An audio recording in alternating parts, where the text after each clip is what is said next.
All right, guys, here is how you use the quadratic formula when solving equilibrium problems. So this is 15.89 in the problem set that I gave you prior to our going to online school. And just remember that most likely what I'm going to do is take problems like that, change some small details in numbers, and put that on the test. So you'll want to be able to solve those kinds of problems. All right, so this problem says, 15.89 says, at 700 Kelvin, the equilibrium constant for this chemical reaction, Kp, is equal to 0.76. A flask is charged with 2 atmospheres of carbon tetrachloride, this reactant here.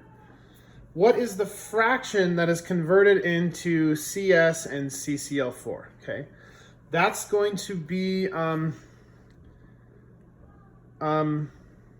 same, okay? So what fraction is converted?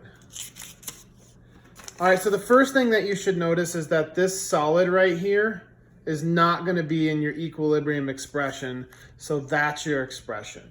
Just the two gases. This product here is squared because the coefficient is 2, and this is not because the coefficient is 1. So that's your Kp. Now, you have to make a rice table here in order to be successful. So that's what we're looking at. All right, so I have the reaction written here, and then I've put the initial concentration of CCl4 as 2, because that's what was given to us in the question, 2 atmospheres. All right, now we're going to lose a certain amount, so minus x, and when we get to equilibrium, we're going to have 2 minus whatever x we lost. Now, we're kind of ignoring this solid and focusing on this gas. So we start with 0, but we're going to get plus 2x because of this coefficient. And at equilibrium, we'll have plus 2x. So that's our rice table. Again, here is my expression, my equilibrium expression. Carbon solid not included. And then down here, I've plugged in Kp. I've noted that this is 2x, right, because we have 2 Cl2s, but it's also squared because of this coefficient. And then down here at equilibrium, our carbon tetrachloride, this CCl4, is going to be 2 minus x. All right, now, you're probably going to have to do some pausing of this video because you'll need to write some stuff down. So this is the quadratic formula that you may have learned in math class. Here's the form, and here is how you solve it. This is what we're going to need to use to solve this problem. So you're going to want to record this, write it down, so that you can use this in a minute. If you're not following along and writing out your work with these problems, you're not going to understand what's going on. All right, now, hopefully you've paused it and you're ready to solve. So here is just the equilibrium expression with the numbers plugged in. This is our Kp, this is our Cl2, this is our CCl4.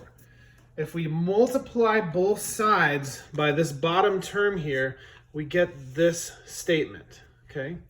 Then all you have to do is distribute the 0.76, multiply the 0.76 times 2, 0.76 times x, and you get this format, which you can then change into a quadratic formula by moving these to the other side. So by adding this and subtracting this. And so that's what we have here. We have something here that looks like our quadratic formula, right? This has the same format. Then we can plug it into this. We can plug it into our method for solving here. This is our formula for solving quadratics, and get our answer. Okay, so I've plugged in all the numbers. So what do you need to know? This is A, this is B, and this is C. So plug it in accordingly. All right, now, I know you guys are gonna have to pause a lot. So pause, make sure you have your work set up. There's no way I could go slow enough for you here.